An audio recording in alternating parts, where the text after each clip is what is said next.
The Lorax by Dr. Seuss.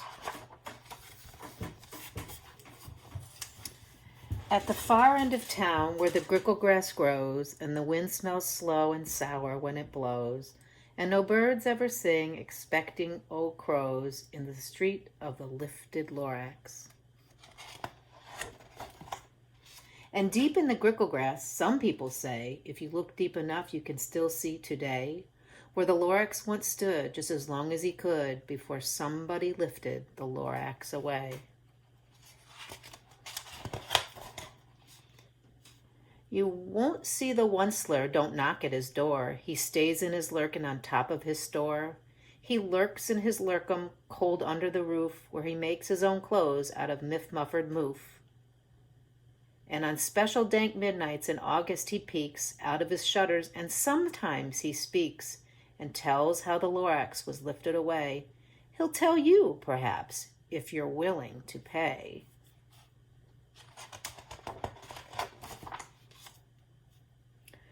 On the end of a rope, he lets down a tin pail, and you have to toss in 15 cents and a nail, and the shell of a great-great-great-grandfather's snail.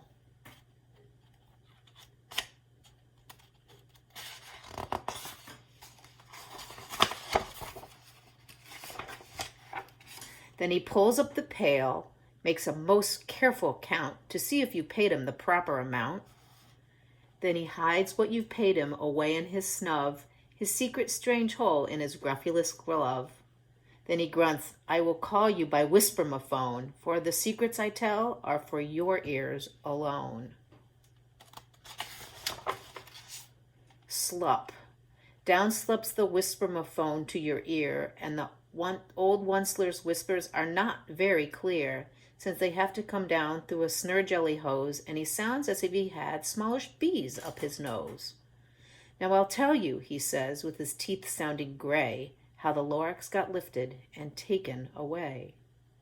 It all started way back, such a long, long time back.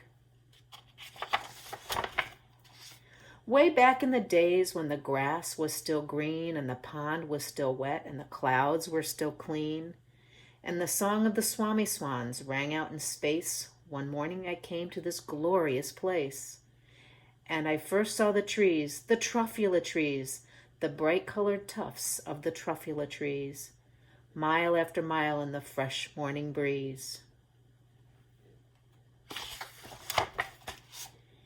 And under the trees I saw brown barbaloots frisking about in their barbaloot suits as they played in the shade and ate truffula fruits. From the ripulous pond came the comfortable sound of the hummingfish humming while splashing around. But those trees, those truffula trees, all my life I'd been searching for trees such as these.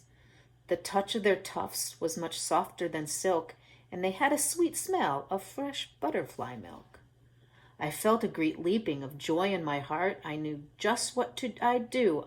I unloaded my cart.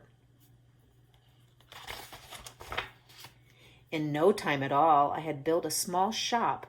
Then I chopped down a truffula tree with one chop. And with great skillful skill and with great speedy speed, I took the soft tuft and I knitted a thneed. The instant I'd finished, I'd heard a gazump. I looked. I saw something pop out of the stump of the tree I'd chopped down. It was sort of a man. Describe him? That's hard. I don't know if I can. He was shortish and oldish and brownish and mossy, and he spoke with a voice that was sharpish and bossy.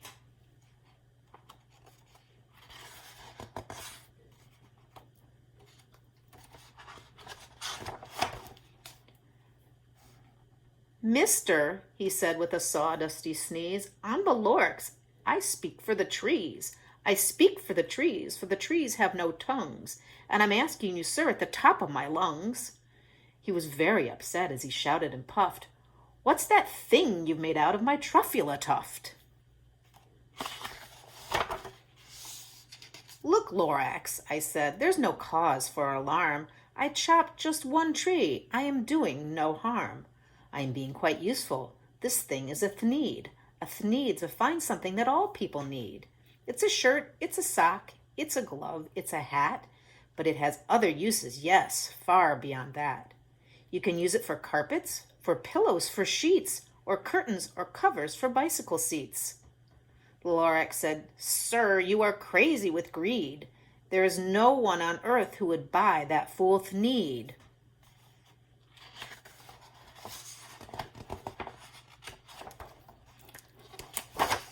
But that very next minute, I proved he was wrong, for just at that minute a chap came along. And he thought that the Thneed I had knitted was great. He happily bought it for $3.98. I laughed at the Lorax. "You poor stupid guy. You never can tell what some people will buy." "I repeat," cried the Lorax, "I speak for the trees." "I'm busy," I told him. "Shut up, if you please." I rushed across the room and in no time at all built a radio phone. I put in a quick call. I called all my brothers and uncles and aunts and said, "Listen here, here's a wonderful chance for the whole Onceler family to get mighty rich. Get over here fast, take the road to North Nitch. Turn left at Weehawken, shop right at South Stitch." And in no time at all, in the factory I built, the whole Onceler family was working full tilt. We were all knitting Thneeds, just as busy as bees, to the sound of the chopping of truffula trees. Then, oh baby, oh, my business did grow. Now chopping one tree at a time was too slow. So I quickly invented my super axe hacker, which whacked off 4 truffula trees at one smacker. We were making Thneeds 4 times as fast as before, and that Lorax, he didn't show up anymore. But the next week he knocked on my new office door.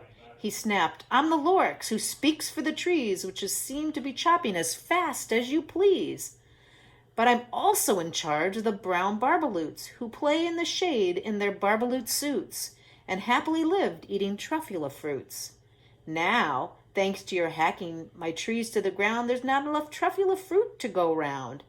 And my poor barbaloots are all getting the crummies because they have gas and no food in their tummies." They loved being here, but I can't let them stay. They'll have to find food, and I hope that they may. "Good luck, boys," he cried as he sent them away. I, the Onceler, felt sad as I watched them all go, but business is business, and business must grow, regardless of crummies and tummies, you know. I meant no harm, I most truly did not, but I had to grow bigger, so bigger I got. I biggered my factory, I biggered my roads, I biggered my wagons, I biggered the loads of the Thneeds I shipped out. I was shipping them forth to the south, to the east, to the west, to the north. I went right on biggering, selling more Thneeds, and I biggered my money, which everyone needs. Then again he came back. I was fixing some pipes when that old nuisance Lorax came back with more gripes. "I am the Lorax." He coughed and he whiffed. He sneezed and he snuffled. He snarled and sniffed. "Onceler," he cried with a cruffulous croak, "Onceler, you're making such smogulous smoke. My poor swami swans, why they can't sing a note. No one can sing who has smog in their throat." "And so," said the Lorax, "please pardon my cough.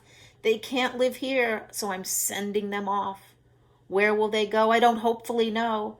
They may have to fly for a month or a year to escape from the smog you've smogged up around here." "What's more," snapped the Lorax, his dander was up, "let me say a few words about gluppity-glup.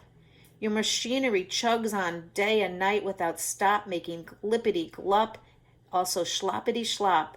And what do you do with this leftover goo? I'll show you, you dirty old Onceler, you."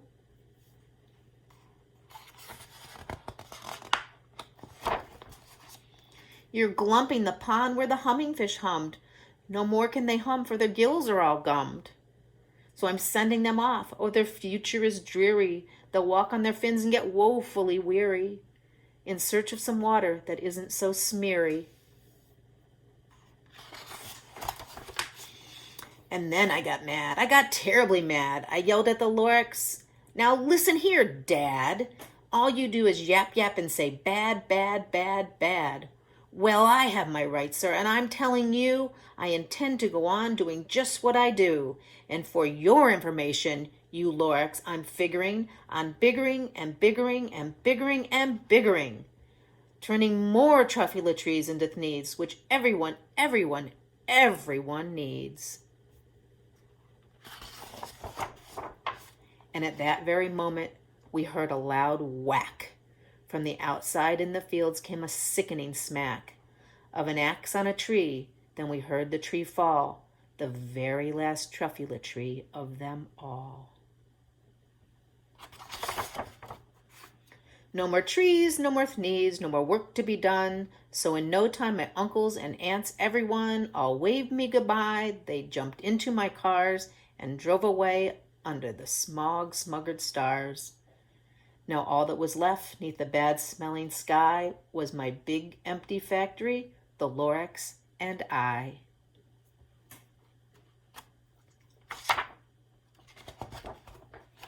The Lorax said nothing, just gave me a glance, just gave me a very sad, sad backward glance as he lifted himself by the seat of his pants. And I'll never forget the grim look on his face when he hoisted himself and took leave of this place through a hole in the smog without leaving a trace. And all that the Lorax left here in this mess was a small pile of rocks with one word, unless. Whatever that meant, well, I just couldn't guess. That was long, long ago, but each day since that day, I've sat here and worried away. Through the years, while my buildings have fallen apart, I've worried about it with all of my heart. But now, says the Onceler, now that you're here, the word of the Lorax seems perfectly clear.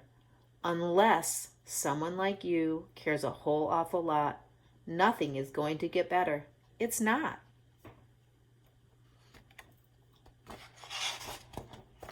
So, catch, calls the Onceler. He let something fall. It's a truffula seed. It's the last one of all. You're in charge of the last of the truffula seeds, and truffula trees are what everyone needs. Plant a new truffula tree. Treat it with care. Give it clean water and feed it fresh air. Grow a forest. Protect it from axes that hack. Then the Lorax and all of his friends may come back. The end.